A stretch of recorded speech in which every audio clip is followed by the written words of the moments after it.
Yeah, I can see you like loud and clear now, so we're all good. Everybody looks good to me. Got the corgi picture in the background. We're ready. Yeah, Joe, doesn't it look like he set that background up? You've got the Yeah, it like almost doesn't horse look over on the real. right. It's nice. Yeah. Looks On the like you right. rented Yeah, a it's cool, studio. man. Oh, yeah, no. Overflow. Yeah. Well, man, Joe was saying you were kept late because you were working with some 2-year-olds. Oh, yeah. I mean, 2-year-olds you're riding? Your day just Yes, kind of sir. ran a little ways? Yeah. Okay. So I know Joe's talked to you a little bit, but Kyle, where are you located at? Can you just fill me in on where you guys, I think you're in the Midwest. I know we talked to the fella, that starts your Colts and stuff like that a while back. Sure. We're down in south central, almost southwestern Oklahoma. So we're about 2.5 hours north of Fort Worth and 45 minutes southwest of Oklahoma City. Oh, okay. Yeah, So, that kind of helps paint a little picture where you're yes, at. sir. Yep. Blanchard, Oklahoma. Perfect. Yeah, we're both on the East Coast, so you've still got the Okay. sun up out there. I'm sitting outside. That's why I've got this lamp. So if it starts getting dark and I keep adjusting this lamp, don't worry. I'm not trying to. We're not celebrating Halloween yet. Yeah, But I am he's gonna trying tell us to. ghost stories at the A end. little ways off. It's got to get hot first. We try to keep it interesting on here, folks like that and stuff. But anyhow, Yeah. welcome to On the Move. Good to have you. Thank you. Thanks for having me. Yeah. So what? Yeah. Ben already brought it up. What are you into with the 2-year-olds right now? So we have Wes start them 2-year-olds back. Like most of them come somewhere between Thanksgiving and the first of the year. So he'll ride them for 2 months, and then they usually go to my other 2 assistants. And then about this time of year, I start taking them over, depending on which ones they are. Like I ride them all throughout the spring and the winter. And then whatever ones I think are going to fit me better or are going to be the better horses, I'll start riding them pretty early. So like the ones that I rode today, 3 of them, and all 3 of them are pretty good 2-year-olds, I think. Like they're both, like the 2 geldings and the 1 filly are going to be open horses, I would think. So today we were just reining, basically, riding around. Nothing spectacular on the 2-year-olds. I mean, it's just riding around. Get them to steer left and right, and do it with a little more purpose and frame, and start turning around, stop, draw, come through themselves, follow their nose. It's not too exciting, but it's one of my favorite parts, to be honest. Yeah. Yeah. Yeah. It's one of those things where, like, a master has to learn to love the fundamentals, right? Like, it's not glamorous, it's not fun, but if you get to the high level, I'm sure someone like you appreciates that time with those. Yeah. guys. Well, and you see a lot of change in a short amount of time. Yeah. The older horses, I mean, they don't look all that. Like the 3-year-olds this time of year, you're not going to see the progression in them. I mean, they're quite a bit further in their career, but a 2-year-old, you can take one today that doesn't turn around, as in doesn't follow their nose and cross over and move their front end quicker than the hind end. And 2 days from now, they are. Whereas the 3-year-olds are doing it quite a bit better, but you're not going to see them get 50 to 100% better than what they were 2 days ago. Yeah. So, Kyle, could you talk a little bit about, you mentioned you'll take some 2-year-olds that you think would fit you pretty well, and then you'll take them out and you'll start spending some time with them. What sort of things do you feel in them? Is it something mental or physical, or is it something where you feel like that horse's personality kind of fits you, or a little bit of all those things? Could you kind of speak to that? A little bit of all those things. The main thing I would say is what I think is going to be the most talented. Like what of the 2-year-olds are going to become a sure enough open futurity horse? Or at least we hope will. That they have the physical ability, the mental ability, and the look. I mean, like this day and age, it's so tough in the open that if they're not pretty and don't have a little bit of presence, it makes the deck stacked against them right from the get-go.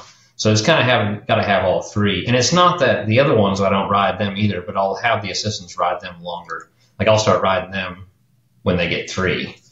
And the 2 people that I have as assistants are great hands. They do a really good job. And then that way too, I can kind of assess, like I have them switch around. Like Lucy, she'll have her string and Jay has his, and then we'll swap them back and forth and see which one of them will get along better with them. Because at some point, there's always a customer that wants their horse shown, but it's not quite good enough to be an open horse, and I can have one of those 2 ride it and show it in the limited open or the level. Yeah. So Okay. I would say, I mean, the main thing I look for is which ones are going to be the most talented. And I try to get on them as soon as I can. Yeah.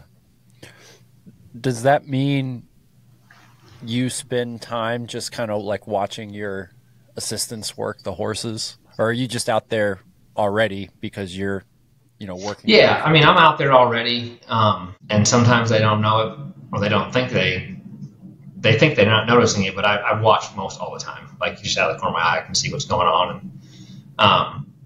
And when I say like take them over, like I'll try to get on them like every other week from the time that Wes is done with them until when we start riding them, just to see. And like I'll just randomly pick a day and tell my help, okay, like you're going to ride and just kind of like just an evaluation. It just gives me an idea where they're at, and it helps me help my help better. Because then, like, you can see stuff, but I can't always see what is really going on. Like, you think you know what's going on, but until you're on it and you feel it, at least for me, it's easier that way. If I can go feel the horse, see what they're doing, and then I can go back to my help, like, okay, this is what you're missing, or this is what's good, and what we need to leave alone, and let's go work on this now. So, Makes sense. I feel like it's a really interesting dynamic, and it's with a lot of disciplines, but I feel like it's from the outside looking in, I feel like it's growing with the reined cow horse, where the role of that assistant is becoming even more and more important, because it seems like the barns, like there's getting to be more and more horses just in general, right? So yes, sir. Like someone who's a trainer, like an open trainer and a top trainer, like you could run yourself into the ground trying to cover all those horses, right? But if you have people you trust and you can do things like, all right, we're just going to swap today, it just seems like it makes your job a lot easier. But it's also, I feel like that's really, I would think that's tough. But again, I'm coming from the world, like I start colts for a living. I'm used to like being the only person on that horse for an extended amount of time, and haven't really done a whole lot of like kind of as a group, we're going to get these horses where we want them to be versus it just being up to me, So I feel like that's an interesting dynamic, and it's probably a skill set in itself, besides if, we just dropped Kyle Noyce on an island and said, like, here's 5 horses, like, we'll come back in 2 years for the futurity, right? Yeah, and then, sorry, I'm having a little bit of a hard time hearing you, Joe. Okay. I think I got the gist of it. Yeah. Can you hear me better now? Yes, sir. Okay. Yeah, that sounds good, Joe. That sounds a lot better in my ears, too, because I can hear everything. Okay. We probably should have had you turn up sooner. I didn't even think about it till Kyle. It was good, and then I just this last little bit there. No worries. Yeah, I mean, I think the assistant game maybe hasn't changed. It's just people become more aware of it. Sure. I mean, there's guys like Todd Crawford, for example, who have put out, I mean, he's had 60, 80, 100 horses at his place, any given time over the last 25, 30 years in his program, and has produced outstanding horse trainers. I mean, like he's been, I think, probably one of the better guys at developing an assistant into a big-time horse trainer. Like the list that has gone through Crawford's program, Chris Dawson, Wade Metter. I mean, there's a whole long list of guys that have been extremely successful behind him. But now, because we've had the adjustment in the levels and the more money being added down low too, it's become much more prevalent for a level 1 or an assistant to get in the show pen. 15 years ago, there wasn't that. And so you had the limited open, the intermediate, and the open. Well, to get in the limited open, you had to pay the whole open fee. So to convince a customer to have the less experienced person show the horse for basically the same entry fee as the head trainer, like it just wasn't really a thing. Like it was a lot harder to get done. So now that we've adjusted that, it's really opened the door. And you can't do this deal without help. I mean, if you want to be the only one riding your horses, that's fine. You're going to just have to be okay with, in my opinion, sticking to that 10 to 12 horses, which limits your options. When it comes, by the time you have a group of 2-year-olds, let's say you start 4 or 5 of them, and 3 of them work out to be futurity horses. So now you got 5 2-year-olds, and then you still have the 3 3-year-olds from last year. And then if 2 of them turn into derby horses, there's 2 derby horses. And if you have a bridle horse or 2 around and a non-pro horse, pretty soon that covers all of it. And so like we have, I think about 7 3-year-olds this year. And I like, as long as you can keep an eye on an assistant, and like the people that I've been able to get to come work for us have all come from other programs. Like Lucy, for example, she grew up showing, and she's been an amateur, but she's been a world champion on the amateur side. So she knows her way around the show pen really well. Does a great job as show help, being at the show and keeping everything rolling. And Jay, he's come from a couple different cutting programs. He worked for Shannon Hall for a number of years. So they both understand the horse training deal. When you get them, you're basically just hiring a trainer to work for you, and you just keep an eye on them. And the trade-off is they get paid peanuts, but you try to make them better as best you can and give them the opportunity to go show some horses. Yeah. Well, in a way, it sounds like with that restructuring, they've almost become an asset beyond just having other people to work horses, because like you said, you have more options for the clients that want to show horses absolutely through your program. Yep. Yeah. And it's been great because, it's been great for the assistants and for the owners, because then now it gives them, there's a lot of really good horses that just as a 3-year-old, for example, just maybe aren't quite ready to go show or to go win in the open. And the open deal is so tough that it would be a shame if those horses that are just underneath it, that are still really good horses, get shucked aside and don't get an opportunity to go be a show horse because there's no place for them. And it gives them a place. There's a place for every level of reined cow horse now. As long as they can do the maneuvers to a certain degree, like there's a place they can go show and be competitive. Yeah. Could you expand on that a little bit more? So say like we have someone listening who doesn't know anything about reined cow horse, and Ben and I are by no means expert, but we have talked to some cow horse guys on here. So say like someone like me has had nothing to do with the NRCHA and like now wants to get involved, and one day I wanted to be like a Kyle Noyce in the open. What would that kind of progression look like in terms of going through levels and stuff? So like, if a person wants to do it, like the best thing they can do if they have the ability is to find a trainer to go work for, that can hire you as an assistant. I encourage everybody that works for me to save their money and go buy a long yearling, excuse me, that they can ride as a 2-year-old, and to buy a quality enough one that it should turn into a show horse for them for the level 1 or better. But that way they've got something they can learn on that they're guaranteed to have. There is no guarantees that I'm going to have a customer horse that year that's going to fit my assistant, and that the customer's going to be up for them showing it too.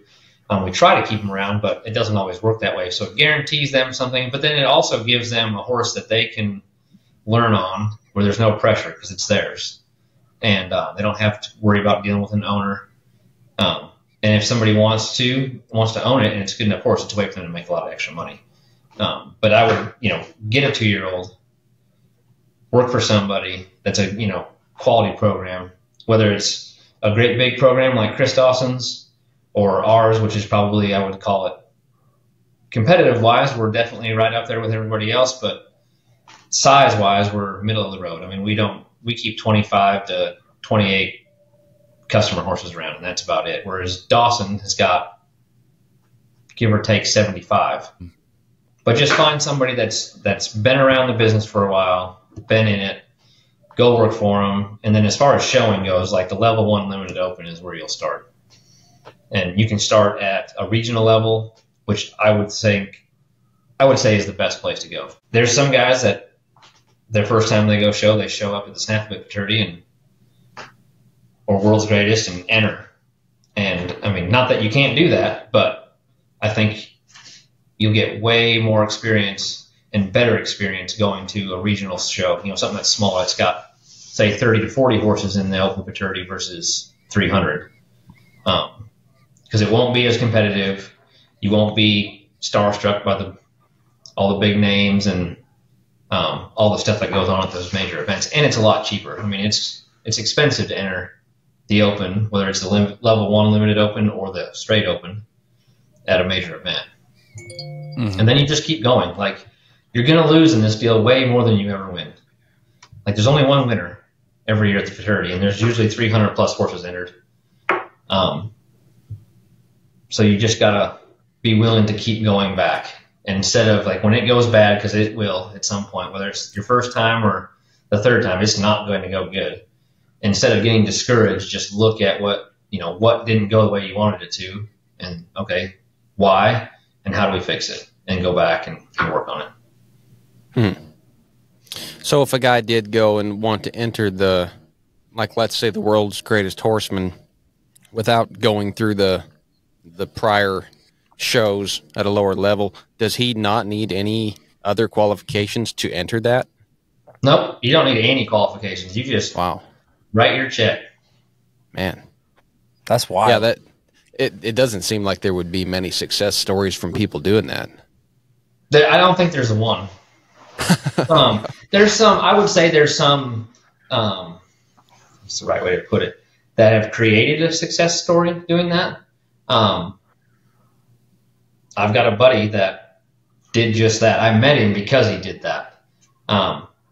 He got my name, I think from actually Wes, a few years ago, and he had entered World's Greatest, and he called me maybe 3 weeks, a month before the show. Like, he was entered, paid his fees, he was in it, and asked if he could come ride. So he came over. He'd never shown before, never had his horse, as far as I know, really down the fence at all. Like, just didn't know what he was getting into. And 90% of the time when you see guys show up like that, they go show, it goes absolutely terrible. They kind of get a little bit bowed up, like, because they're embarrassed. Their egos hurt a little bit, and then they blame it on, the horse show. Like, they weren't going to let me win, or this, that, and the other. Most of the time, that's how it seems to go. And this guy, like, it did not go good. There was nothing good about it other than he looked at it objectively and was like, all right, this is where it needs to be, and this is where it's at, and I'm going to work at it. And fast forward 2 years later, and he's top 10 the level 1 limited open fraternity, I think, last year. And, like, he spent, it'd be 2 years, because then that next summer he spent almost every day at our house at 3:30, 4 o'clock in the morning getting help and going to it, and it just motivated him. And the great thing about the NRCHA that I think is well known, but sometimes you run into people where they seem shocked when you tell them this, that everybody there will help you. I mean, you can be that guy that's never been to a show before in their life, and if you show up and you can ask anybody, and they'll all be glad to help you. Yeah, you mentioned that people will make comments like, oh, that they wouldn't let me win, coming from an outside world. And I've heard those comments myself. And now that we've talked to a few of you guys in the Reined cow horse world, it definitely seems like it's a pretty merit-based system, and that's not the case at all. But do you think, was there ever a time where there was kind of an in crowd who were sort of the gatekeepers, or has that never been a thing and that's just sort of an excuse? I think it's more of an excuse. There was definitely a time where it probably felt a little bit more like that because it was a smaller group of people.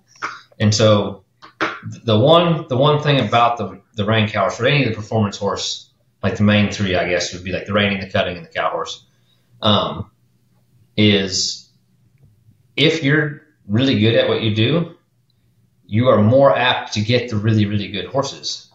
And so you can kind of get a little bit top heavy in that sense. Because if I'm an owner or a breeder and I have what I think is going to be the next Kit Kat Sugar, I'm probably going to send it to Justin Wright or Boyd Rice, one of the big time guys that are currently winning.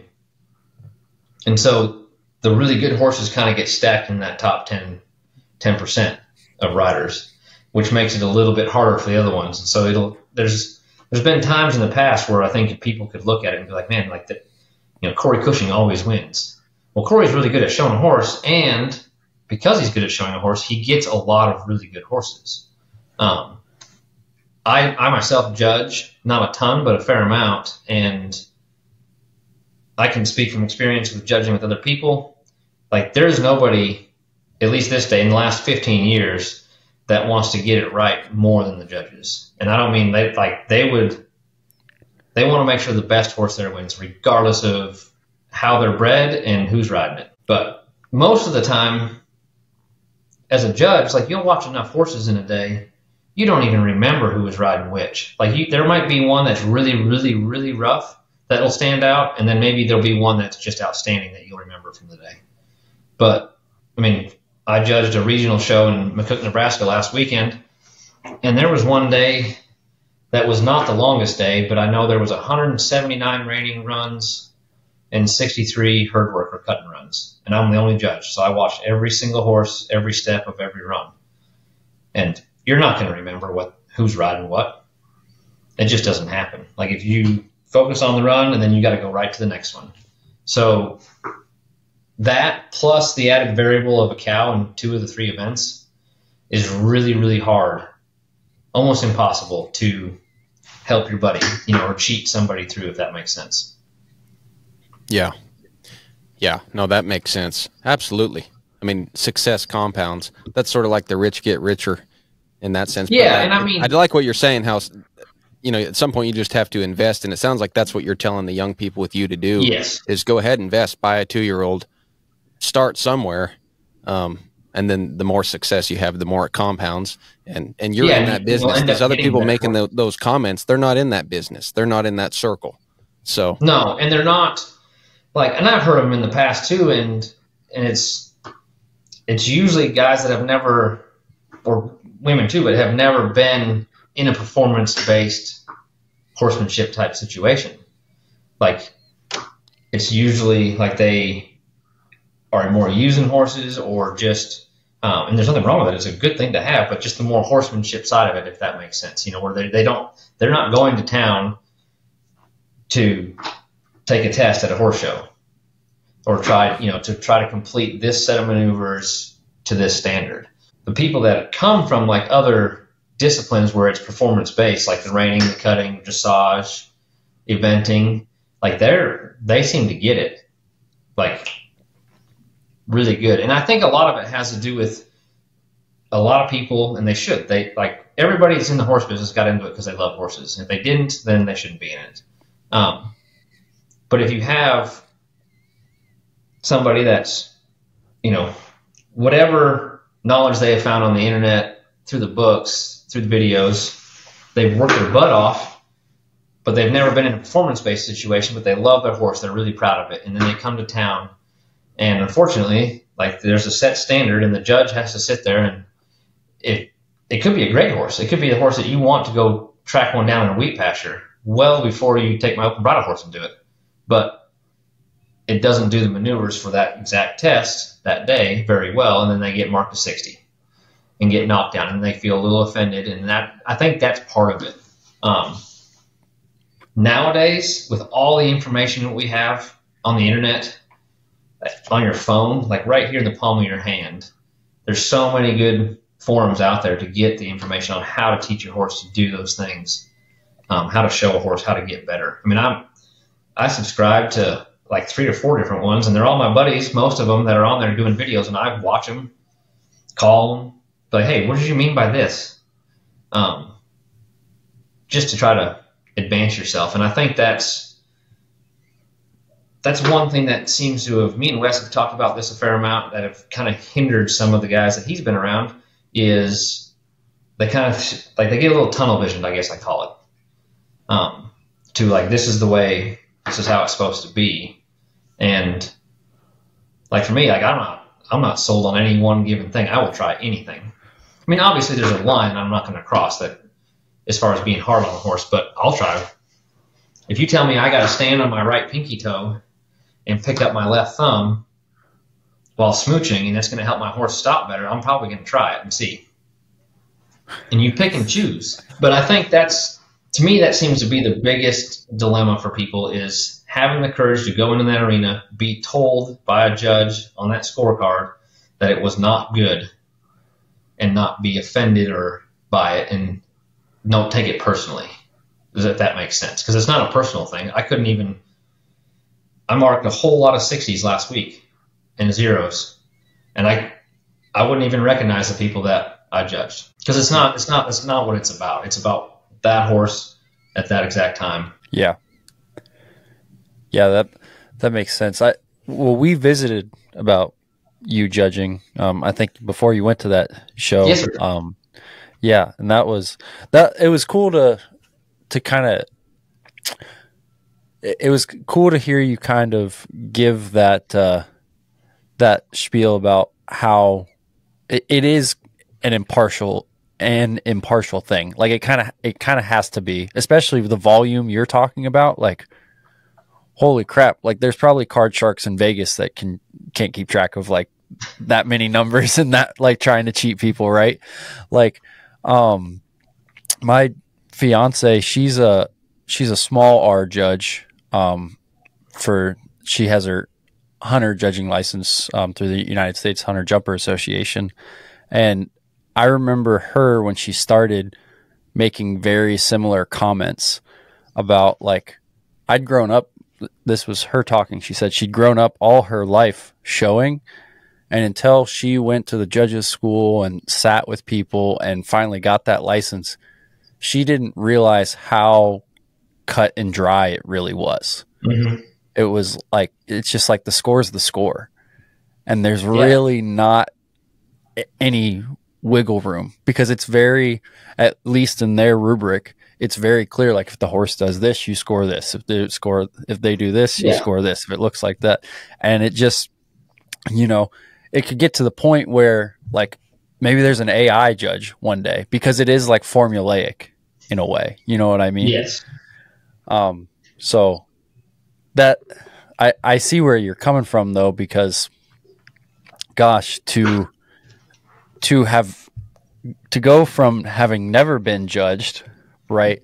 And I mean, Ben and we both are in that horsemanship world, right? And there's a lot of, I don't think it's a bad narrative, but it's like winning within yourself type narrative, right? And there's a lot of positivity, and that does a lot of good for people. But there's a difference in that. And then you, like you said, you're physically loading up and like asking to be judged.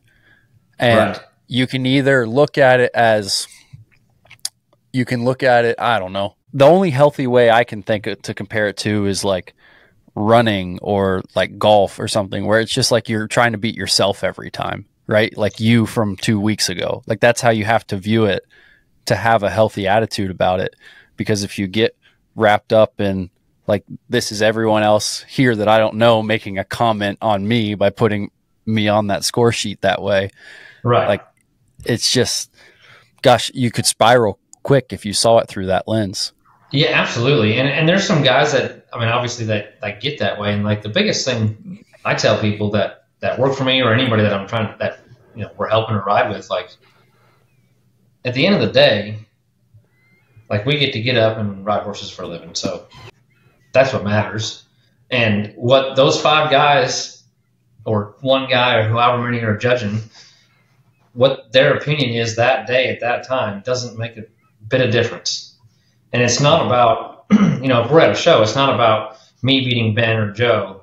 It's, I know what my horse is capable of, or I feel like I know. And so my goal for me personally, is to go out there and show that horse to the best of their ability each time. And if I think, like, I've got a Derby horse that's a Kit Kat Sugar, he can be a 2, 18, 19 everywhere, as in the herd work, the reining, and the cutting.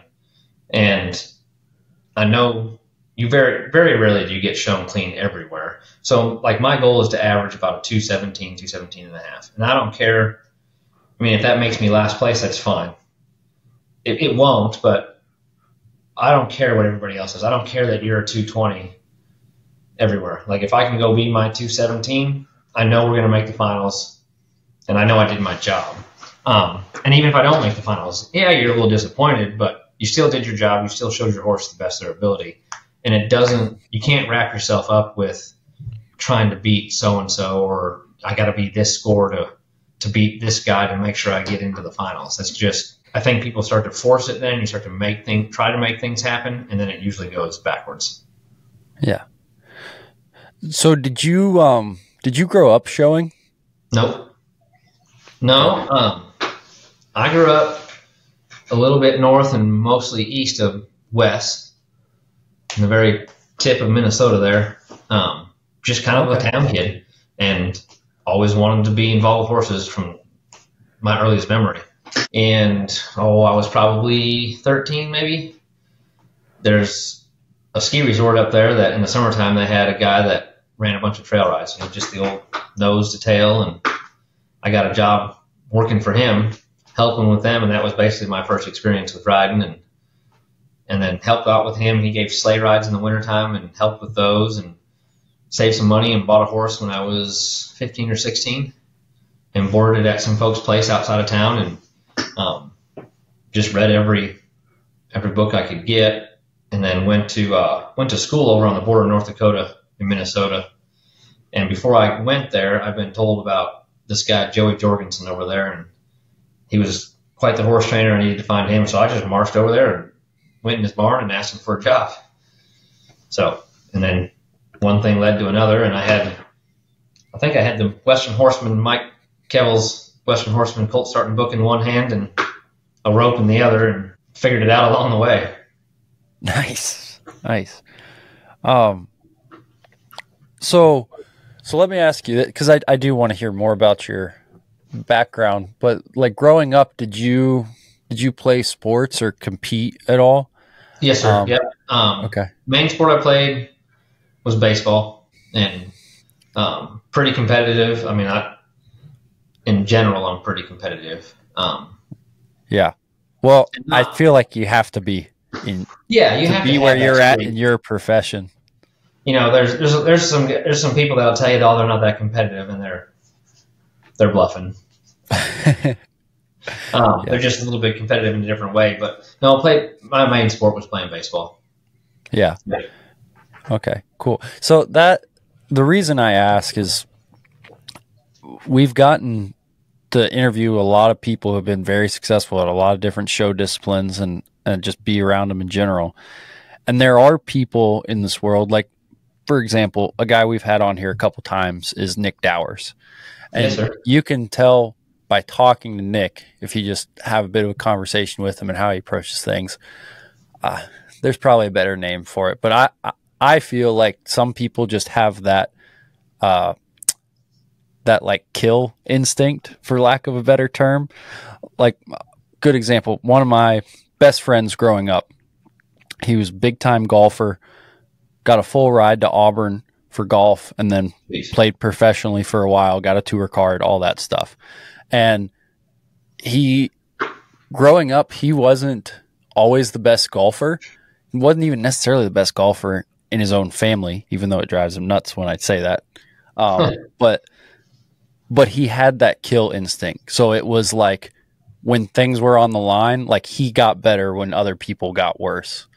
Right. And I think to get to that level, or to get to the level where you're at in your profession, people have that to varying degrees, where it's like the pressure makes you better versus the pressure makes you back off. So I'm curious, do you feel like that was something you've just always kind of had or is that something you had to develop over time? Like, how did you kind of build that muscle, so to speak? I think I've had it. I've definitely had the drive to be that competitive and, to win, and to where like in big situations, not all the time, but most of the time, it makes me better, in the higher pressure situations. Sometimes it just, no matter what you do, it doesn't go your way.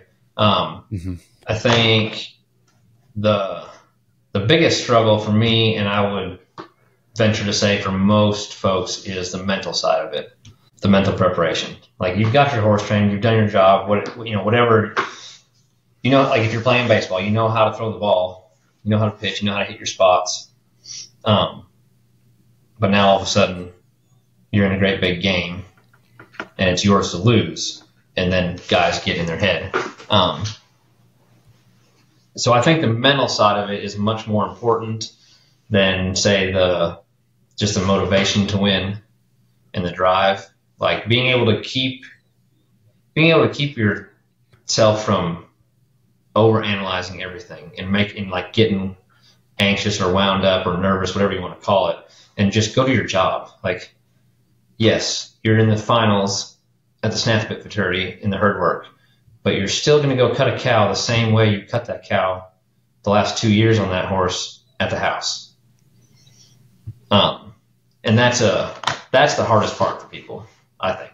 And I know it was for me, and I'm still not there yet. Like, I work at it constantly. So when you say you work at it, is there any sort of like sports psychology you study, or like do you have any tactics? I've listened to quite a few books on that, and I think for me, anyways, the biggest thing has just been finding things to do where you're uncomfortable. Like this last year, I started showing rope horses. I don't rope very good. Like, I think I'm a 4, and I've never shown a rope horse. Like I don't rope very good, but I thought, you know what, that's something I need to go do. Like, I need to get better at it. So I went and entered, and putting yourself in that situation that you're very uncomfortable, you're not good at it, everybody else around you is better, and then realizing that it's okay. Like, no one's going to hold it against you. A, B, like the first step is just getting in the pen. It's just going and doing it. And then you'll get better from there. And just getting used to being uncomfortable, I guess. Being comfortable with being uncomfortable, if that makes any sense. To where you can control your thoughts and your emotions going into, you go back to what you're really good at, and then it's a lot easier to control those thoughts and emotions because you just figured out how to do it in something that you're terrible at and have no experience. That makes sense. Yeah, that's I could see where that would be a really good way. Like, in a way, you're getting just practice in that headspace, yep. but it's not your job, right? So It's like the stakes are lower in a way, but you're getting practice in that headspace. So yes, yeah, that makes a lot of sense. That's cool too. I didn't realize you were showing rope horses now too. Yeah, I mean, like, I wouldn't call it showing, but not yet, anyways. Like, but we go out there and we nod our head, and yeah, we go down there and throw that nylon and see if we can't catch something. But good deal. And I mean, just doing different things like that and getting yourself used to. I mean, the more I think your person can get used to being uncomfortable, the more you can stay here in those high pressure situations.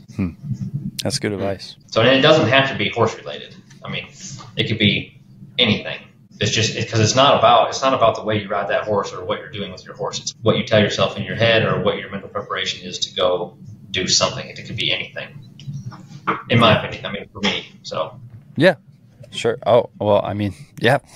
I'm asking you, so that's perfect. So then, can you kind of tell us the path? You said you were working for that trainer in South Dakota. Yeah, right up in North Dakota, right on the border of Minnesota. Oh, North Dakota. Okay. Yeah, so that guy's name is Joey Jorgensen, and this would have been back in 2002, 3, and maybe 3 and 4. But regardless, that was back still in the day when the cow horse wasn't even a thing in the Midwest or anywhere but really California and Nevada, like the West. At that point, I'd heard about the cow horse maybe in a Western Horseman magazine once or something like that. Like I'd never seen it before, and so the Midwestern part of the country, the majority of the country at that time, it was all about the breed shows, like the AQHA World Show, and more the all-around type horse, where horse trainers kind of did a little bit of everything. Joey was that way. Like we would show halter horses, hunt seaters, pleasure horses, Western riders, reiners, all at the same horse show, and some of them were all the same horse. And it was definitely an eye-opener, because I was just a kid that had a horse and a subscription to Western Horseman. Like, nobody in my family had anything to do with it. I wasn't around anybody that had been in the horse business per se. Like, it was just all hobby people. So going there and getting that experience of what a horse business really looks like, and the different variety of horses out there and where you can go. And I learned a lot from Joey, but he was very coarse. And matter of fact, like the first day I go talk to him, he says, "Yep, can you ride kind of a wild one?" That was his interview question. "Can you ride a wild one?" And I didn't know what that meant. I was like, "Yeah, sure." And he's like, "All right, we'll come back tomorrow." So I come back out there the next day, and we walk down this barn that's got 70 horses in it. And he just go like this, that one, that one, that one, this one. He goes, "How many do you want to ride?" And I said, "Well, I don't know. You tell me." 6. And he was like, "Okay, this one and this one." And he was like, "I'll see you in 30 days. He's like, "I don't care when you come and work them. They're yours." And that was all the information you got. You didn't know if they were halter broke, they were broke to ride. You had no idea. And I never started a horse before, so I literally had a book in one hand and went to it and got in a lot of wrecks. But what it did teach me is to go ask for help, because once I asked, he was right there. It taught you to stick with it. There was a lot of kids that came through there, because there's a little college right there, that I was there for 2 years, and I bet you there was a dozen of them that came and quit within 24 hours. Wow. And then you learn to get around, like when he said, "Can you ride a wild one?" he wasn't joking. So you learn to get around a bunch of pretty, goofy wild horses. He would take a lot of sale horses on partnership from some places in North Dakota and then Saskatchewan, in that area where, a stock trailer would roll in with 15, 18 head. We'd open the door to the indoor arena and chase them off the trailer. And they were all 5, 6, 7-year-olds that never had a halter on. And so we'd run them in stalls that were inside the indoor, and there you go. However you want to get it done, it's your deal. And we'd ride them for 3 months, take them to a sale, sell them, and then he would split it 50-50 with the ranch. So I learned a lot. Learned how to get around kind of a wild horse pretty quick there, and how to teach one, how to get one to ride around pretty handy in a short amount of time. I'm not going to say there's a lot that I still do the same as I did then, or the way we did it, or he had me do it then. But there was a lot of the theory that I gained from working for him that I still use today. So do you think that theory was more born of survival than finesse, I guess? And how has it changed over the years? Pretty solid combination. I don't know why I was lucky enough, but I always felt like I've always wanted to get better. Like I never thought, well, this is it. This is as good as it gets. And so the less I would have to work at it, as in like the less effort I had to put in to get a horse to do it, the better I thought it would be. And so I've been fortunate enough to always kind of search that path where it wasn't so much a survival deal where you're going to go out there and you're like, well, the best way I can get around this thing is tie a front leg up and get on him and then pop it loose. Like I never went down that road, I guess. Thank goodness. But I mean, like it just seems like a wreck waiting to happen. I wasn't very smart, but I had enough sense to realize that probably wasn't a good idea. Yeah. Could you give an example of maybe when you say like the less you have to do to get the horse to do something, like could you give an example of maybe how you like have changed something over the years to kind of make that a more streamlined process? Yeah. So like say back then when I was working for Joey, like he'd want us to have them horses turning around like a reiner in about 3 months. So you use a lot of outside rein, a lot of outside foot, and there wasn't a whole lot of softness to it. Like they did it, and they didn't throw their head way up in the air or anything like that. But there was no frame. You weren't going to be able to help that horse while they were turning. Like they just did that. Like they just turned. Whereas now, I want to teach that horse, or get that horse to where they want to do whatever it is that we're after. Like the turnaround, for example, I want my horse to hunt that turnaround, as in they want to go there. And then while they're there, have the mental awareness to let me change their body position and still continue to turn around. I think a good example of like, I want to do the least amount possible. A good friend of mine, Russell Dilday, was helping one of my assistants here a couple months ago, and he was trying to get them to use their legs, but not kick the horse, not use their legs to develop that drive and forward motion. And he was telling us like, hey, just move your legs so that the air between your legs and the horse is what is moving your horse, is what is getting that response. And I feel like if you don't ask for it, you'll never get it. And by that, I mean, there's going to be a time and a place where I am going to pull and I am going to kick. And I am going to ask that horse for a whole lot. Because if I don't ask, they don't know. They don't know that they're even capable of it most of the time. But that doesn't mean I'm going to ask them in a way that is unfair to them, and I haven't prepared them for that. And so it's kind of, for me, it's always like you push that envelope or push that to that red line, and then you back off. And pretty soon you can get them horses to where they're on your team. They're on, like, they've got my back, I've got theirs. And it isn't going to take two hands pulling to get that horse to turn around like it did in the snaffle bit. Now, 2-3 years later, I can just take basically the weight of my Rommels and lay it against his neck and move it 3 inches to the left, and maybe sit a little different and press with my foot, and he's going to turn around for a +1, or going to leap way over here and stop that cow. I think that makes sense, but yeah, I see what you're saying.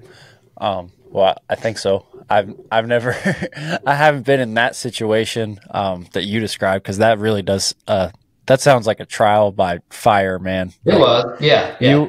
You were destined to be in the horse business if you were like, yep, okay, let's do this. Man, if I'd have known it could have been like this and not like it was when I was there, I'd have probably quit. But I'm real thankful for that opportunity, because I did learn a lot. And I think it did teach me that, like, hey, like, that's about as rough as it can be as far as the string of horses I had to work and the timeline we had to get it done in the whole situation. That it sure makes where we're at now seem like a walk in the park. Yeah, but there's something to be said for, you don't know how little it takes until you offer that little, right? Yes. Yep. Yeah, and I think I start so I'm pretty good buddies with Nick, and we talk about it a fair amount when we're at shows together and get a chance to ride together. But I try to, I'm a big fan of stopping and standing still, whatever it is. If I want my horse to, if I'm on a 2-year-old and I want them to, if I'm going to pick up my left rein and they're going to drop, I want them to drop their nose to the left, like vertically and laterally, to where I can see the corner of their eye. But mainly what I want is their withers to come up and that right hind foot to step back and draw themselves back. So for me to start with, I'm gonna stop and stand still as soon as I pick up that left rein and they even think about bringing that nose. Then that's it. That's all we're gonna go for. Then fast forward a year, where they do all that stuff. I've offered it to them. For me, teaching one is different than improving one. I need the 2-year-old year is spent teaching them how to do these things, how to move their body. And it's really slow and methodical for the most part. And then when they start to get solid at that, then you come back to the 3-year-old year. So you've offered them very little as far as like you're going to do it as light and simple as possible with the least amount of pull or pressure from your feet. To now, I'm going to start asking for more. And by more, I mean to do it quicker and prettier and more physical and go faster and add that speed and that difficulty along the way. And at that point, you cross over to where now you're pulling more, but your horse understands it, if that makes sense. Like, you don't teach a horse, in my opinion, to get soft and give you their nose or their chin, whatever you want to call it, by pulling really hard and kicking. But as a 3-year-old or 4-year-old, or even a bridle horse, there's a spot where I'm rolling down the fence and they get a little bracy because they're really cowy, and they know what all this means. But to get their mind away from that cow or whatever else has got them bothered by going that fast, you're going to have to pull harder and kick harder. But they understand what that means. That's not a shock to them, if that makes sense. So that's where, like, I feel like a lot of guys will ask very lightly and they never leave that spot. Like, the horse will do it real slow and methodical, and they can walk, trot, lope around, and they'll even hang a bridle in them. But if you take off running across the pasture and you have to pick your hand up and slow down and stop them from that cow, like, they don't know how to handle it because they've never asked them to be there and they've never put them in that spot and got them through it. Yeah, that makes absolute sense. Does that make sense? Like, you'll see a lot of horses like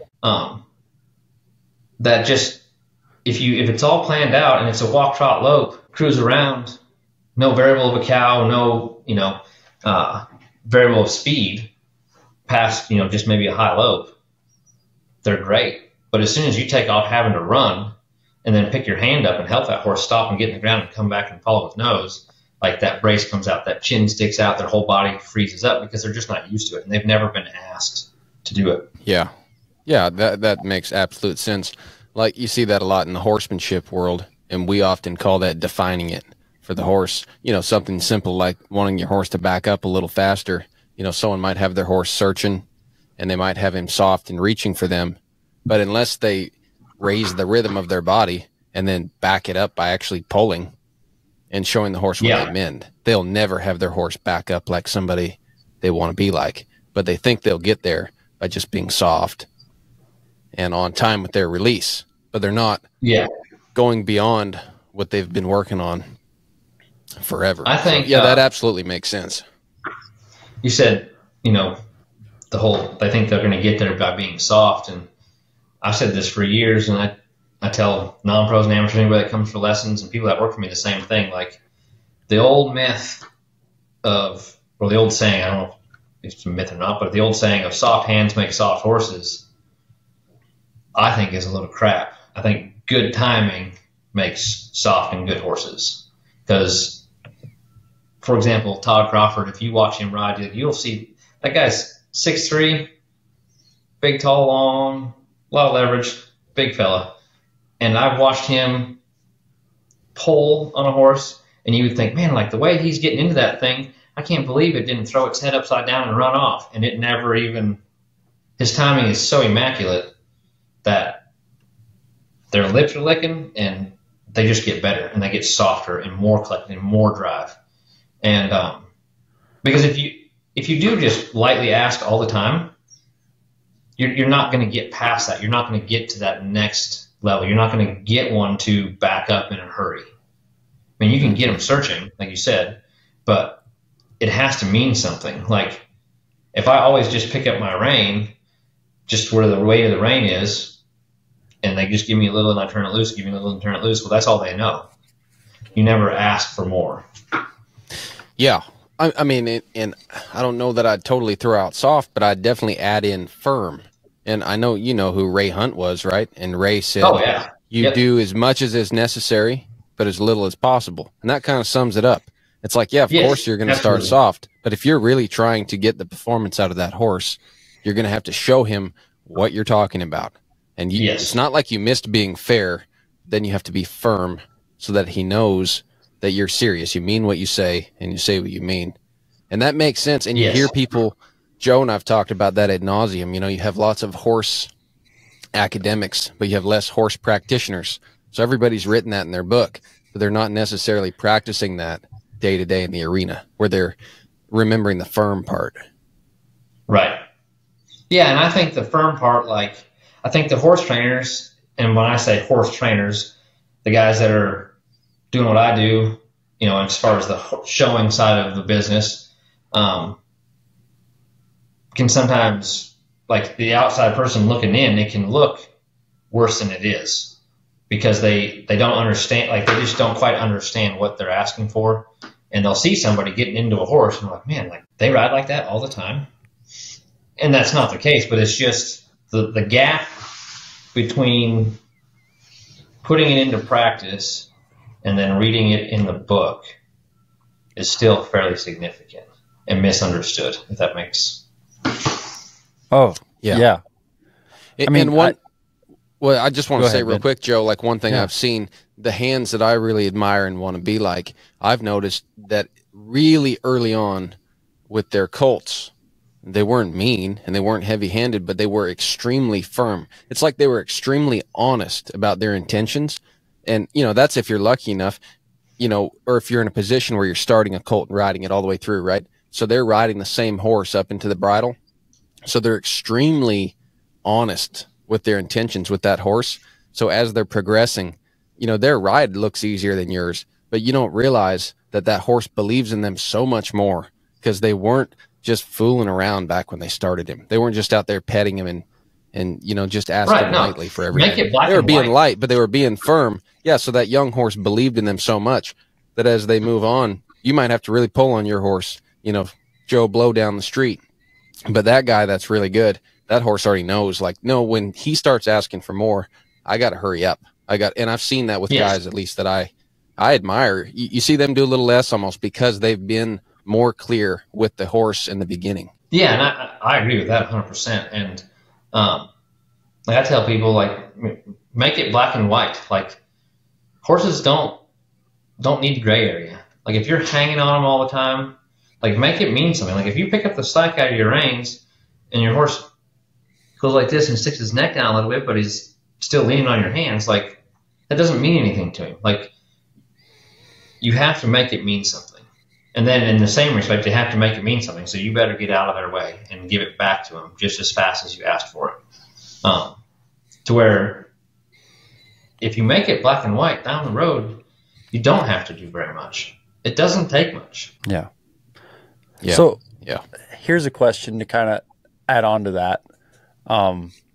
You're talking about having them go fast or be in a situation, right, where you really call on them. Mm-hmm. Is there an element to like, do you wait till they're kind of at a certain point to do that? Or, so this is what I'm getting at. I know there are people out there, that start horses for like other disciplines, like polo, for example. Yes. And I know a lot of guys that start polo horses, they have this philosophy, like they're not on the same timeline. So they don't ride the horses as much when they're young, but they still start them all as 2-year-olds. And their big thing in their philosophy is like, yeah, we like get on them. And once we kind of get a little bit of direction, like the first thing we do is really open these horses up. And we like for them to learn to go fast before they learn to go slow. Now, it's completely different discipline. Yes. And, you know, those horses have a different job. But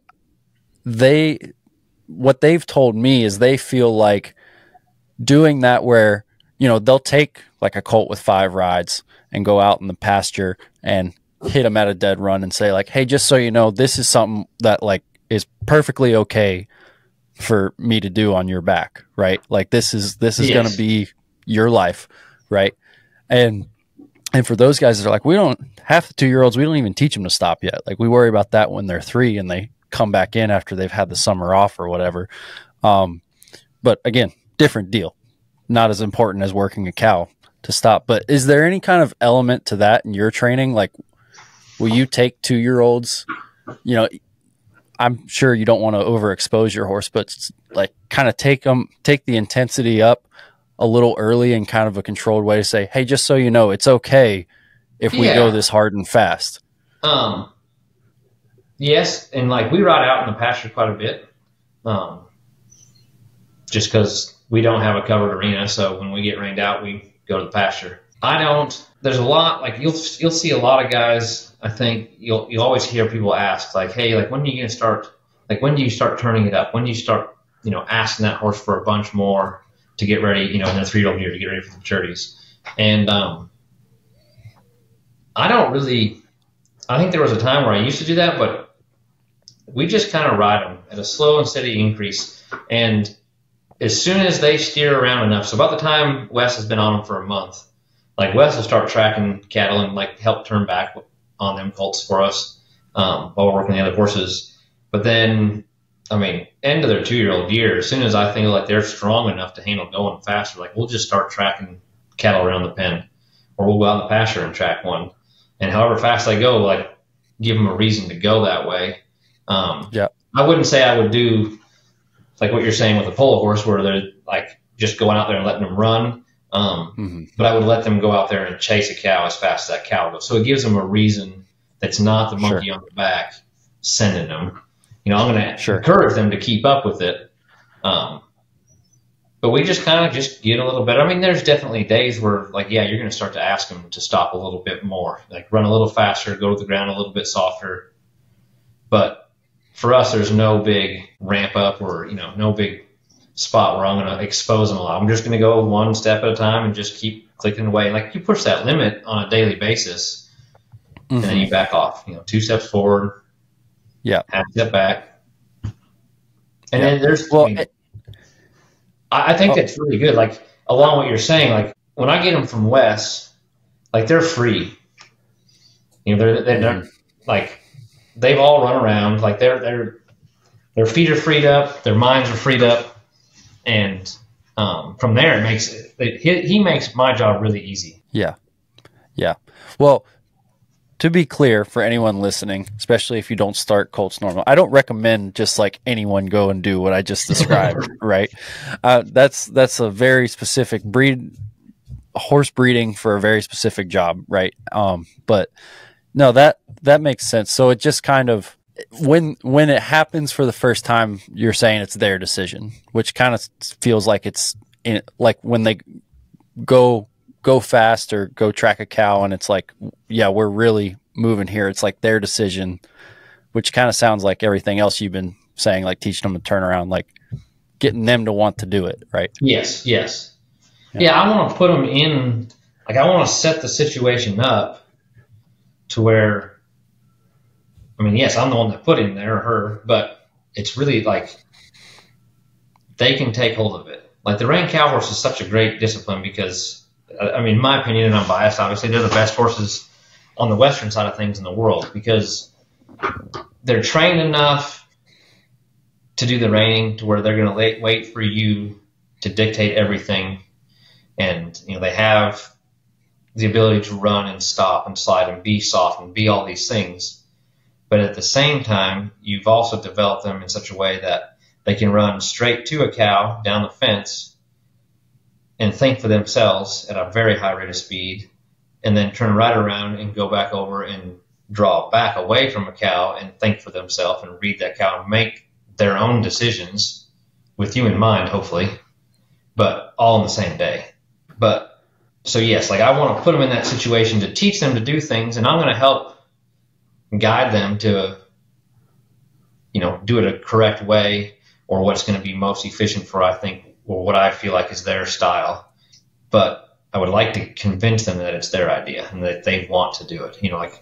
It's make the wrong thing hard and right thing easy. You just set the situation up and let it happen. And when it falls apart, pick up the pieces, put it back together, and go do it again.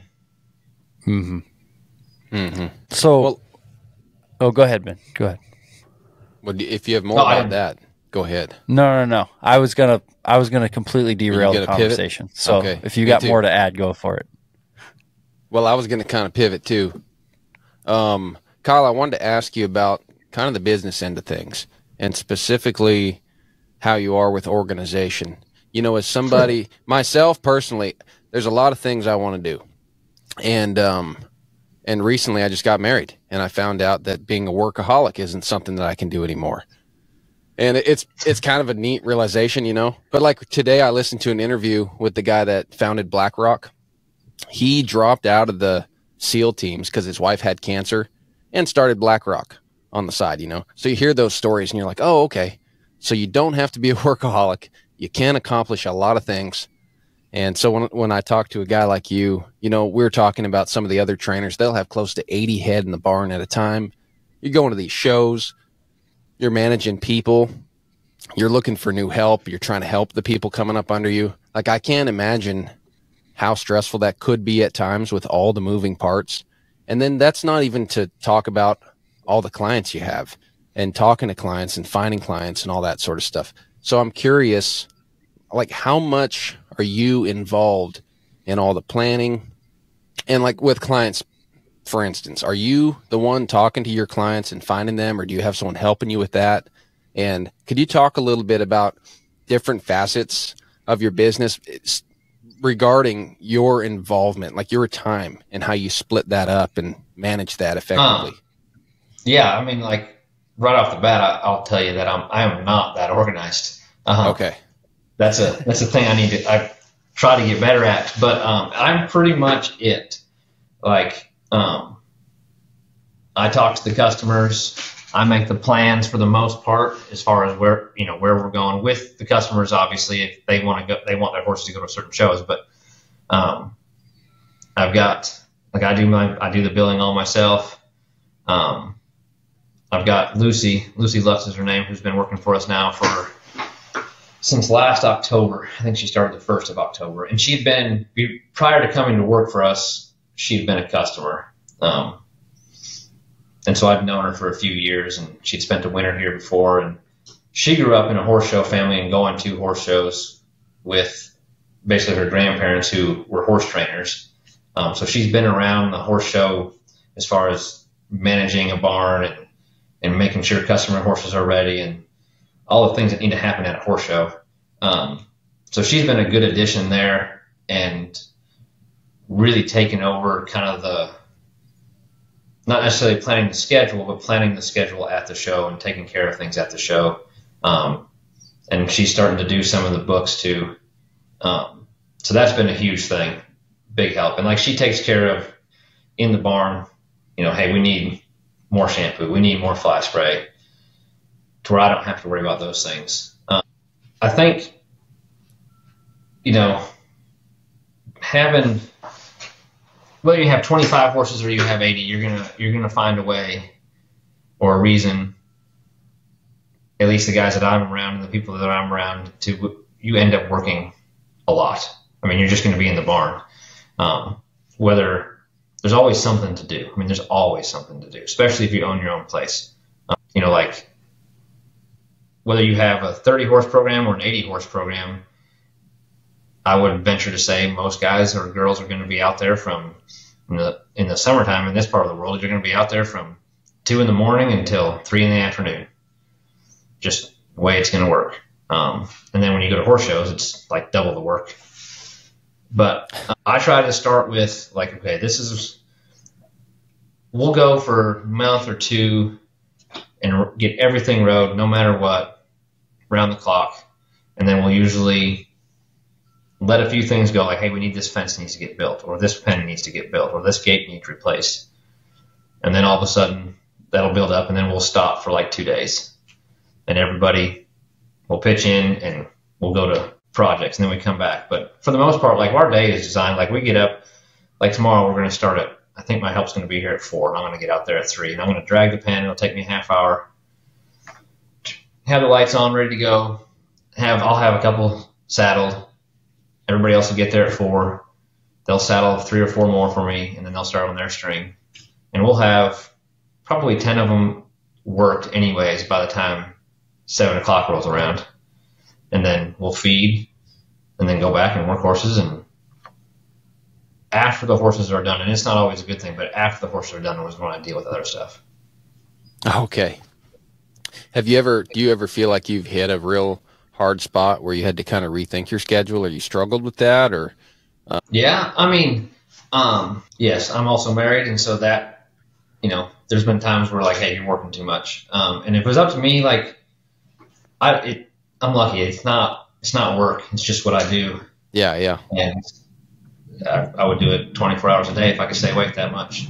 Yeah, well, that's the thing, right? That can be worse when it's something you love. Then, like you said, you could stay out there 24 hours a day. And so you almost have to manage yourself. Like someone told me recently, they're like, look, because I was struggling with my time, and they looked at me and they said, well, I mean, you're a pretty smart guy. What would you tell somebody else? And I was like, yeah. And I try to, like today, I remembered that. I thought about it that way, and I kind of told myself what to do. But I've had to do that sometimes where I step back and I might love what I'm doing, or I might be really invested in the goal. I'm kind of like a cow dog or something. I'll get really latched onto the goal, and I'm like, I'm going to get this done. I don't care what happens, In any opposition, I'm a little bit, I can be, pretty dogged, And, but then I got to step back. Try to remember that. I step back and tell myself, like, hey, dude, you gotta chill out, or this person's like missing out. They need you or whatever. But I find that helps. But again, I mean, someone had to tell me that, because I didn't think of that at all. I mean, to be real honest, like I'm not very good at time management as far as like taking time away from the barn. It's definitely something I try to get better at. But I mean, if they kept bringing me horses to ride, I keep riding them. Yeah. Like there's been lots of times where like we're at shows and we're showing 3 or 4, but we'll bring 10 down just to keep riding them, and we're going to be gone for 2 weeks in Fort Worth when we're close enough, so we'll bring them with. It's good experience. And between the show schedule and the practice schedule and when the arenas are open and when you can go ride, like we might ride all of them and it'd be 2 o'clock in the morning, and we'll start over. Saddle them up in the beginning of the string and just keep, and go do it again. Don't take a break and just go do it again. Just because you're on a roll. Or I feel that way. Like everything's going right. Like the horses feel good. We'll keep going and we'll do it again. And sometimes we'll go in summertime. I mean, I'll go 2-3 months before we take a day where we don't ride. And I mean, Sundays I don't usually ride a whole lot if I do, but summertime there's always something. Like the 3-year-olds, there's always one that, hey, you know what? He could use another ride here for 15 minutes, or maybe he needs to be rode just to stay fit, like my bridle horse. But during the week when we're working under lights in the summer and it's hot, I don't really have the option of riding him outside. So Sunday evening or morning, I'm going to take him and I'm going to go trail ride him and just ride him out in the pasture. But we'll go months without taking a day away from riding. So I'm curious, and you can answer this however you want.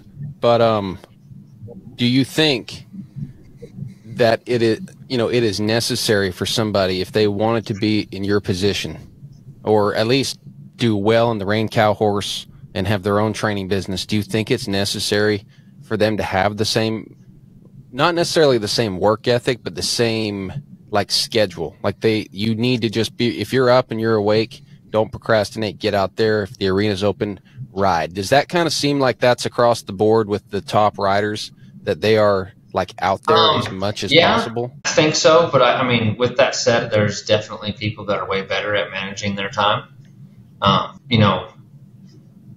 think when you first get started, the first 10 years of trying to make a go at the reined cow horse industry as a trainer, as an open rider, you probably should adopt that. Because you need to be out there and learn as much as you possibly can and get as much out of it as you can. Like Chris and Sarah, if you go to a horse show, like we were at a horse show 2 weeks ago in Fort Worth, and this isn't the exact number, but they brought somewhere around 40 horses to that show. That's a lot. That's more than we have in the whole barn. And they brought them to a show, but they have a really good help, and you won't ever see them not there though. Like, it doesn't matter what time of the day. Like, I feel like I win every now and then, and I'll get to the practice pen at 2:30 in the morning, and I actually beat Sarah Dawson there. But Usually you can go there at midnight, and she's there. You can go there at noon, she's there. And so she's just off one on the next. And she's really good at that. Like, she can go from training on a horse, her help will keep bringing her ones. Oh, okay, it's time. You got to go get this one ready to go show. She'll disappear, go show that horse, come right back, and keep riding whatever else they brought with. The people, the top 10 to 15 riders, I would say most of the time, like, they might take a break, as in take a vacation and step away from work for 4 days. But while they're there, it's go, go, go. Yeah. Yeah. I guess that's what I was wondering, if that was just the love of it.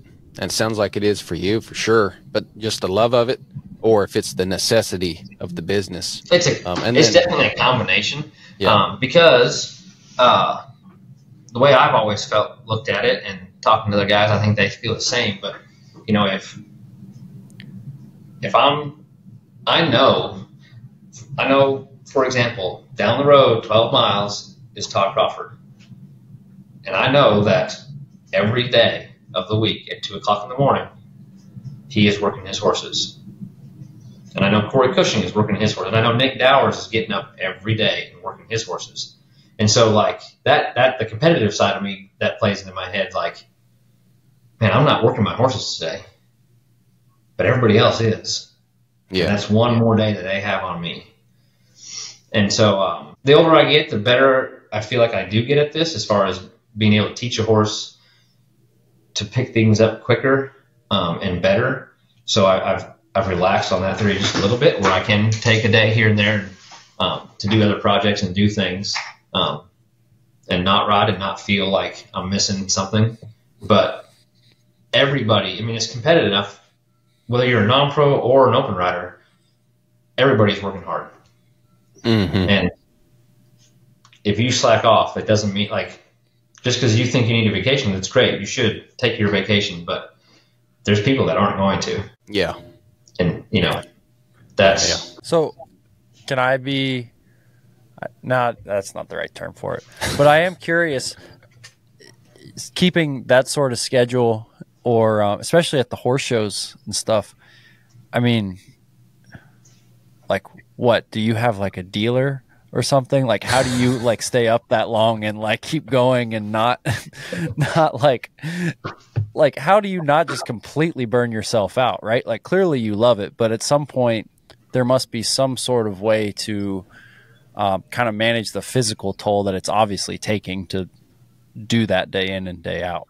Yeah, I mean, you kind of get used to it. You get a slow and steady grind at a horse show, and you learn to sleep anywhere in a quick hurry. You know, like, we've got, like, those folding, reclining lawn chairs, whatever you want to call them. And, like, there's lots of days where, hey, we got an hour and a half. I'm gonna go find that chair and take me a 45-minute hour nap or a 2-hour nap. And then, like, usually at the shows, depending on how many horses we bring, I bring me and then Lucy. And then if we have a bunch of horses, we'll hire somebody at the show to help clean stalls and do chores. But even still, like, we'll rotate then too. Like, okay, I know I'm not showing anything on Tuesday, and when I'm showing, it makes Lucy even busier, because she's got to do the chores and take care of the stuff at the stalls, but then also have my horses prepared so that if I'm on one in the show pen, the next one's ready to go. So if I'm not showing the next day, then, like, I'll tell her, like, hey, why don't you do chores tonight? I'm going to go to the hotel and I'm going to go to bed early. And then I'll come out here at 4 and start myself.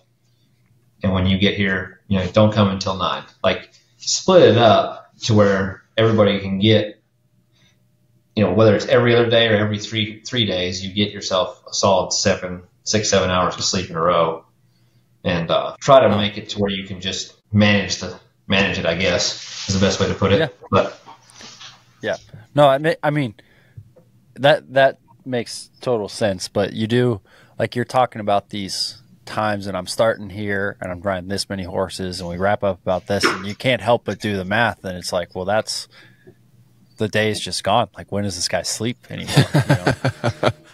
Yeah. So, yeah. Well, and I will say something else I caught that I think is actually kind of impressive and speaks to you as someone who's running your outfit. it's pretty cool that you get to the barn an hour earlier than everyone else. Because I don't know about the Western performance horses so much, but I do know, like in the English world, that is very much not the case. It is very much like, hey, I'm the head trainer. Like when I show up to the barn, you better be there for 2 hours prior. Doesn't matter when I get there, and everything should be spotless. All the horses are tacked up and we're ready to go. Right. But you said you're getting there an hour early, dragging the arena, starting yourself, and then you're like, all right, come, like you're leading from the front. And I think that says a lot about you. That's pretty cool. I'd be kind of fired up if I was working for a guy who was doing that day in and day out. Well, I mean, I tell everybody the same thing when they start working. Like, I'll never ask somebody to do something that I wouldn't do. And most of the time, if I ask you to do a shitty job, I'm going to be right there next to you, and we're going to do it together. So we have 2 barns. We have one called the show barn, and it's only 8 stalls, but it's like it's insulated and got a heated wash rack and the whole deal. And then we've got another barn in the back. It's got 12 stalls. And we have a stall cleaner that cleans the one in the back and the 12 stalls, but we clean the show barn ourselves. And like first thing we do, like before we start the early shift, like we'll start at 6 in the morning and we'll go out there, we'll feed, and then we clean stalls. And I clean stalls and feed just with everybody else. Like, you know, and then we'll take turns on the weekends so guys can have mornings off or whatever and rotate through. And I try to take Sunday mornings off, but usually I'm there Saturday, like doing chores with them. If you just dictate everything and give it to somebody else to do it, they usually don't want to work that hard. You know, it's the same with horses. If you always put it on them, it's their fault, it's this, it's that, pretty soon they don't really want to be on your team. Yeah. Well, yeah, because there's, well, one, and I don't think this is what you're getting at, but I've learned this just as being a business owner for the last couple years. One, if there is a job, no one's going to do it quite to the level as you're going to do it. Right. Right. And that's not even, that's like, you could have like the best employee of the world that you want to stay with you for the next 20 years. That's not like a comment on them. That's just like the difference between ownership and getting a paycheck. But then 2, yeah, it is so difficult to just like sit there, and at least for me, like I almost feel awkward about it if I have to delegate a bunch of tasks to someone, knowing that I wouldn't, if time allowed, I wouldn't go and just do all that myself. Right. Like that was a big thing for me as my business grew. Like the first time I had to hire someone and like delegate work, I was like not good at it at all. Yeah, I'm with you. I'm not very good at telling people what to do. But what I have got, I feel like pretty good at is figuring out, like whoever's working for me, figuring out what they're really good at. And like Jay, for example, he's way better at looking after a cow than I've ever even thought about being. And like building fence, like he's built fence for a living in the past. I've drove a few T-posts. I mean, so like when we build fence, like it's his deal. Like I turn it over to him. I'm like, hey, this is you're running it. Like you give me a list of the parts, I'll get them. But you know, you stand on the back of the truck. You tell me and Wes and whoever else is helping that day. Like you tell us what to do and where to do it. Same with like Lucy. Like Lucy's 10 times better at keeping track of the farrier schedule, keeping track of worming schedules, that stuff. Like I've gotten to where now, like I realize that, hey, I'm not good at this and you're way better at it. So you're going to do this. And that's been a really big improvement. Right. And then I think it also gives your employees a little more sense of ownership. Yeah, you know? That's exactly what I was about to say, was they do the job better because you say, hey, you're at point A, get to point B, but you can decide how you want to get there. Yeah. And I think for me, it makes a big difference just being like like trading roles with them. Like, hey, you're in charge. Like, tell me what to do. Like, I'm here to like, we're going to build this 600-foot stretch of fence. What needs to be done? Tell me what to do. And then they I think it really shows them that you actually have respect for them, because that can be a thing. You know, where your employees never feel like I've seen it happen with other barns and the guys, like their assistants don't ever really feel like the head guy trusts them 100% and or is willing to even listen to their ideas or their opinions. Like you're the minion, you do this, that's that. So when I can let them take over and be like, hey, you're better at this, you tell me what to do, it just seems like it builds a much better work environment. Like we have a good time. I think we probably have one of the best crews, in my opinion, going around all the barns that I've been around. Yeah. Mm-hmm. That's awesome. I totally agree with you, because then it's not, like you said, it's not Kyle and his minions. It's we're a team and we're all pulling in the same direction. Absolutely. Yeah, and I mean, yeah, I'm the one that's names on the gate and showing the horses, but we're not doing any of it without everybody. Like, I'm not going to have won anything the last 3 years if it wasn't for Wes, Jay, and Lucy, as far as the barn help.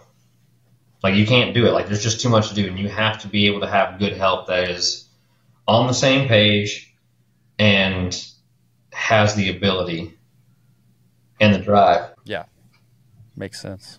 I think this is going to be a can of worms, I'm sure, but there was one other thing I wanted to touch on before we wrapped up. So how did you get from, trying to survive 90 days on these touchy horses to, like you said, now you do own your own place and you're an open rider and all that. I'm sure, obviously, that's a long story, and I already feel like, just from talking to you, we definitely need to have you back on to like kind of get into the weeds more on this stuff. But was there, did you take that route that you would recommend to people now, where you went and worked for a Reined cow horse trainer? And I did not. I wish I would have. Yes. Yeah. Now the abbreviated version is I worked for that guy up there in North Dakota, Joey, and then right from there struck out, thought I knew what I was doing, and hung a shingle and started taking some training horses. Previous to going to work for Joey, I'd gone to Montana State University for their shoeing school. Like I did that right after high school. Like graduated in June, went there in August. But then started training horses like anything. It didn't matter. If it was an equine, we rode it. And didn't have very many, definitely didn't have any high quality, show horse type horses. Was this in North Dakota? No, this was in Minnesota at this point. Okay. Yep. Gotcha. And then we were in South Central Minnesota, south of Minneapolis, by like an hour for about 10 years. Okay. Is that how you knew Wes, or did you guys? So I met Wes because after I left Joey's, moved up back to Duluth, Minnesota, where he's from, which is the closest big town to where I grew up, and took a job where we both took the same job, basically running this little boarding barn in exchange for being able to have stalls of our own and keep training horses there. So that's how we met. And it was like a barn house, like you had the apartment attached to the arena. And so we were roommates we've been roommates numerous different times, but that was the first time. Oh, no kidding. Very cool. And so then, and I think at that point I would have been 20 or just turned 21. And I think it was 20. And I think he's 2 years younger than me. He might have been 18. Okay. Gotcha.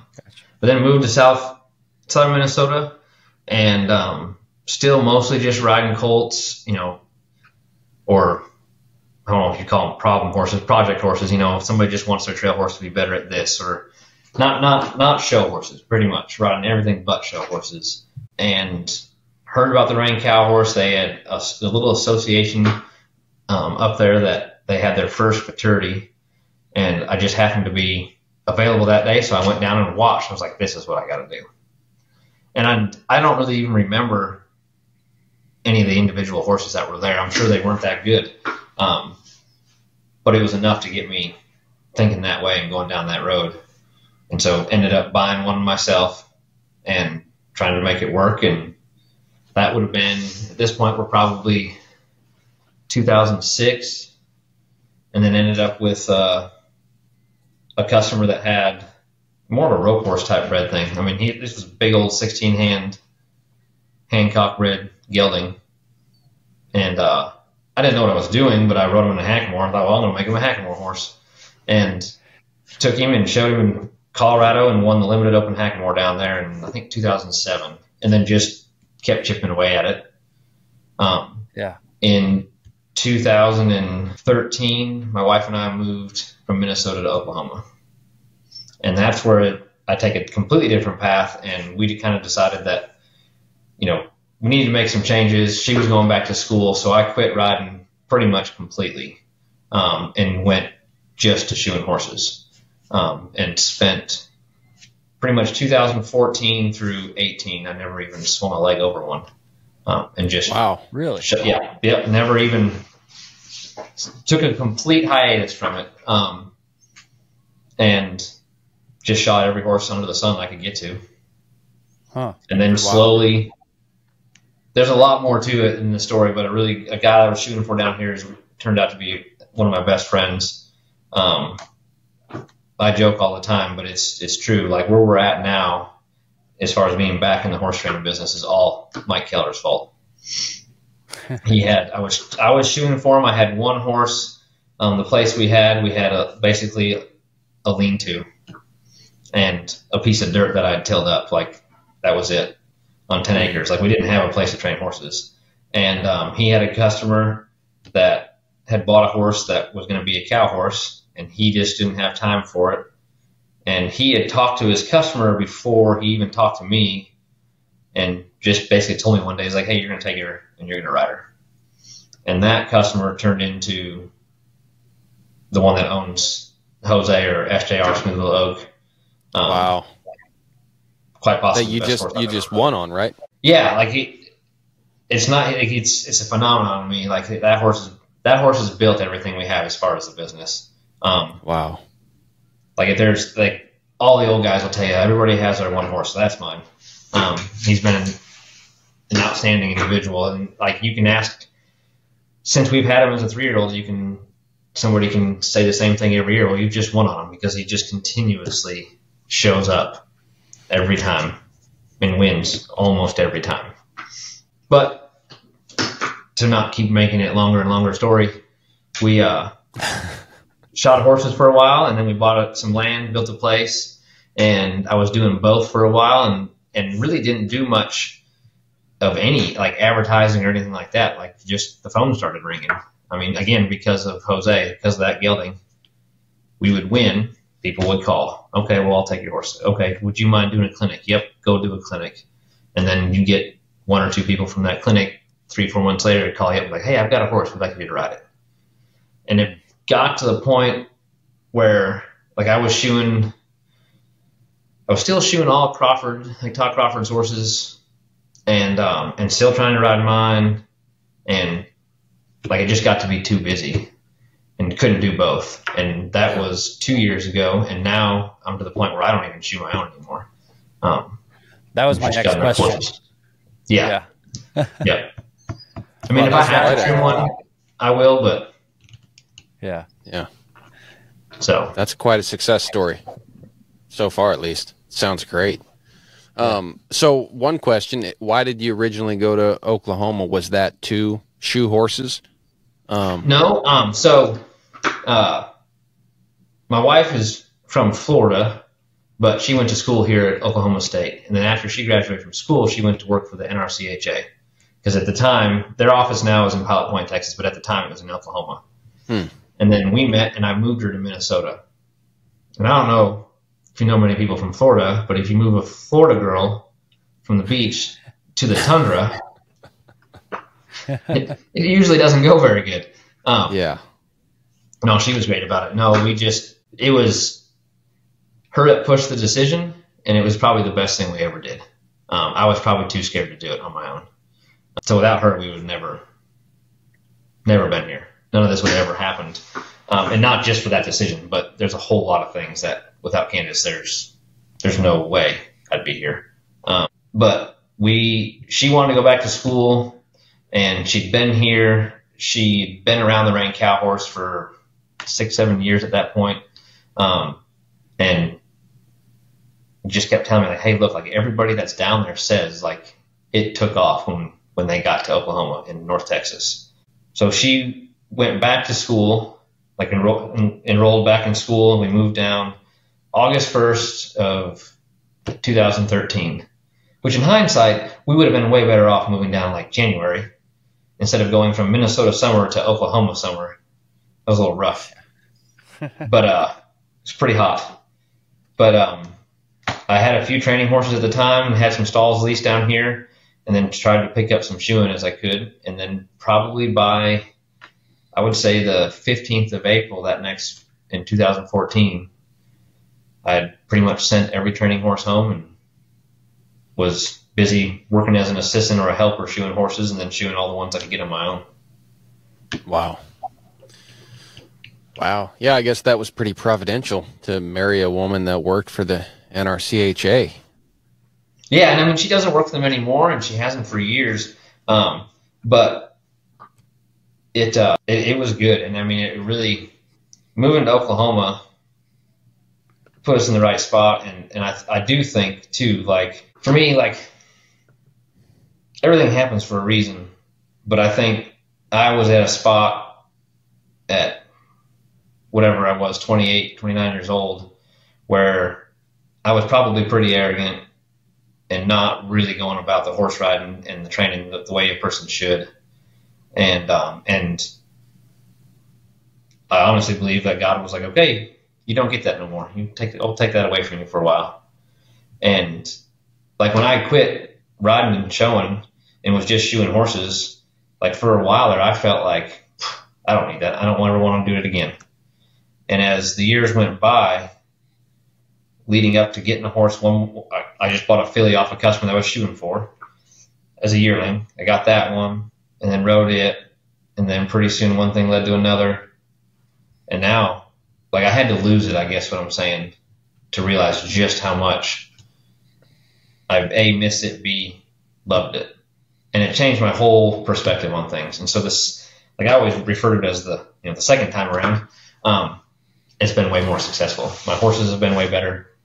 And I had success back then too, but not nearly as consistent and not as widespread. Yeah. Well, you just mentioned that you felt like when you were 28, 29, you were maybe going about it in a more arrogant sort of way. So do you think now you don't have that, and you also have less angst, and you have less, I don't know, like, even though maybe you work at it harder now, you have less self-pressure to be the best for the wrong reason, and you're more just putting all you got into it? And I don't know how to say it exactly, but it sounds like if that's how you described yourself then, how would you describe yourself now? I think I understand what you're saying. Yeah, no, like, now I hope my peers would say that I work hard and am humble. Because, I mean, yes, everybody wants to win. We wouldn't be showing horses if we didn't want to win. But you set that part aside, and, I mean, there's lots of days. A perfect example, 2 weeks ago down in Fort Worth, I worked my bridle horse in the practice pen, and my buddy Lee Deacon just happened to show up just as I got done working him, and he asked me how it was, and I told him, I was like, man, if I don't even show this thing again this week, I was like, what we just did in there was awesome. Like, what I mean by that is, I don't need the win, I don't need the show.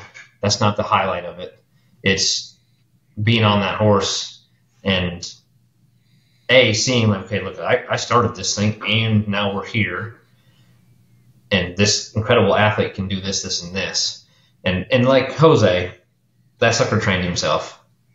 I mean, yeah, I rode him around, but that horse is, and the good ones are that way. I mean, yes, I kind of steered him in this direction, but I didn't teach him to do those things that he does at that level. Like, that's just something he does.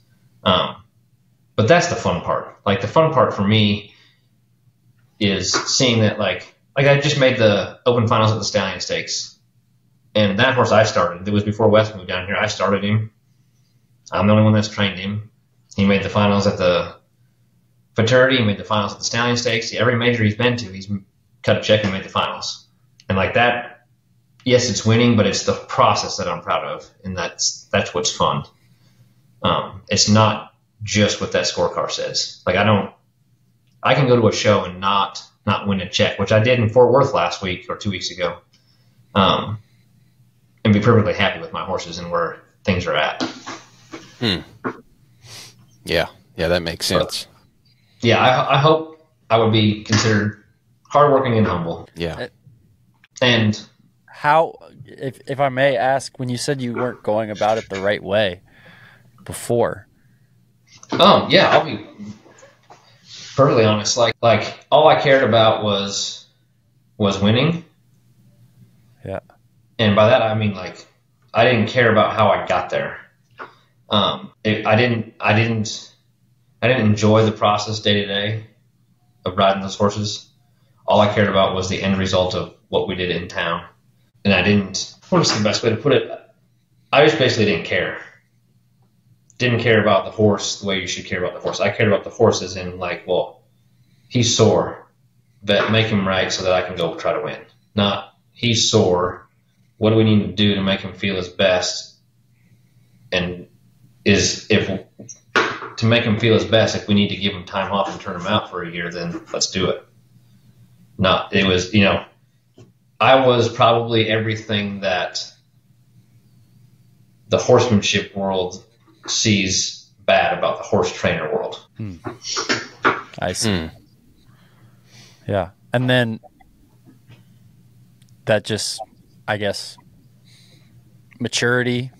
Maturity and being away from it. Like you change. Yeah, I really do believe that. Like, so I mean, like I said, I think earlier tonight, like everybody in the horse business, whether you have 2 trail horses that you've owned for 20 years, or you're Corey Cushing and got 100 horses in the barn, everybody got into the horses because they love horses. Like, if they still have horses, they love horses. And so I think, like in the beginning, it was 100% the way you're supposed to do it, and I lost sight of all that. And I think God took it away and said, "Hey, this is how you're just going to be. Like, how about you gain some perspective? Go shoot some horses in North Texas with no shade on concrete when it's 115 for 3 years." And and I see that with customers now and assistants, not just mine, but a lot of them, like they almost want things too bad or too much, and they let their emotion play into their training and their riding. Like I can have one, like having a high speed come apart, something on a 2-year-old, we've missed something somewhere, and now we're standing on our hind legs, and because we're spooking at the turkey in the pasture, and now there's something over here, and we're running side, and like it's no big deal. Whereas I'll see younger guys and like they get upset about it. Like that son of a gun, he doesn't know. Teach him. Like it's our job to teach him. It's not our job to expect him. Yeah. So I think that's kind of the path it went. And I mean, I know that I wouldn't have done what we've done in the last 3-4 years as far as had the horses and the customers and the non-pros win and be successful and have good horses that are happy horses if I hadn't had basically stepped away or had it taken away from me. And I mean, when I say taken away, like we had moved down here and I put myself in a spot where Candace was back in school. I needed to make more money. I needed to make a living. And I wasn't doing that because of the way I was going about it. I was losing horses. And so. Yeah, that makes sense. I think I kind of understand a little bit of what you mean about the perspective change.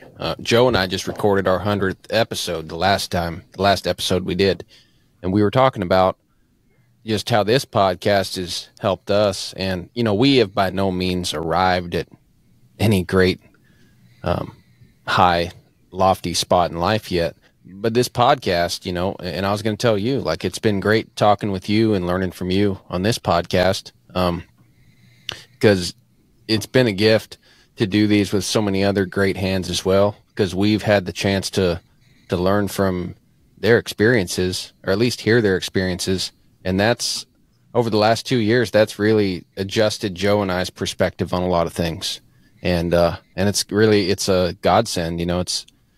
It's given us a lot of insight on things, you know, that we don't have to find out the hard way. And I know we have a lot to still learn, but just this has been such a gift. And chatting with you is really enjoyable, and hearing your story, and especially this part of the end. I'm personally in the middle of moving myself. And so hearing your story and hearing how things worked out and kind of the things you work through, you know, there's little things you pick up. And so it's a real gift to get to hang out with guys like you and others we've interviewed. But I think I understand what you mean about that perspective change. And it, you know, I'm sure the Lord sends it to each in a way that suits them. And I don't know what's in my future either, but I know doing this podcast has certainly helped with kind of saying, hey, step back and really realize what is important to you about the horses or the people in your life, or whatever it is that you have a lot invested in terms of how you'd like to see it end up. Yes. So yeah, really good to hear your story. And it's been great being in this part of the country and doing things like this with you guys, and just getting to hear everybody's stories. I'm fortunate enough to be involved with a couple of different veteran groups that are horse-based. Like, there's one that's War Horses for Veterans. It's me and Chris Dawson, Sarah Dawson, Russell Dilday, Taylor Gillespie, Jake Gorels helped out some. And that you want perspective. Talk to a group of guys that spent the majority of their adult life in Afghanistan or Iraq. And that puts it all in perspective. You find out real quick that training these horses to go to a horse show doesn't really amount to a whole lot. I mean, it's a lot of fun and it's our living, but there's a lot more things out there that carry a lot more weight. Yeah. You bet. Yeah, I'm sure. Cool. Well, yeah. Well, again, Kyle, we really appreciate you taking the time out of your clearly incredibly busy schedule to come and talk with us, man. It's this was really fun. You know, it was funny, like, when it makes sense that you and Wes were roommates now, and have just known each other for a long time, because when you started talking, I was like, I knew you guys were kind of working out of the same place now, and I was like, man, they must spend a lot of time together, because they've got, like, just a lot of mannerisms, and, like, the way they talk is really similar. There was a long time where there was a lot of people that thought we were brothers. I mean, I can see it. Wes and I know we got to get going, but Wes and I have lived together 1, 2, 3, 5 different times. And when I say live together, there's one that, like, there's a fourth time in there where it wasn't planned. Him and Brianna were coming through Minnesota on their way to visit his mom and sister, and broke down, and they were going to stay for like 4 days, and they ended up staying for like 6 weeks because they couldn't get parts for their truck. But yeah, we've been friends for a very long time, and kind of taken 2 different paths that have now come back together. Yeah, that's awesome. That's awesome. Well, hey man, we'll definitely have to have you back in like 6 months or a year or something, and see how life's treating you. See what's new, see how things are growing. But yeah, this has been fun. Like, I'm fired up to, like, get up early and go ride some horses. I can call you if you want. Yeah, I bet you would. Yeah. If you guys ever get out this way, come on. I know you know West quite a fair amount, and we've always got come ride anytime you want. We got lights and we got space. So if you're ever this way, swing in. Well, thank you, man. I'll pick you up on that. Yeah, absolutely. Yeah, come on. Sure. And you know, if you have any good suggestions of someone you think would be good on this deal, let us know, and maybe you know, if any of those vets, you know, maybe one of the ones in the program or anybody like that, you know, we like having good, deep conversations on here. So if you do think of somebody, let us know. But yeah, I've got a good friend that's actually staying here living with us. That's a retired Green Beret. Did 22 years or so. Outstanding individual. I'm not sure he's open to it yet, but he would be a good one if I could convince him. His name's Ben, by the way. Yeah. Okay.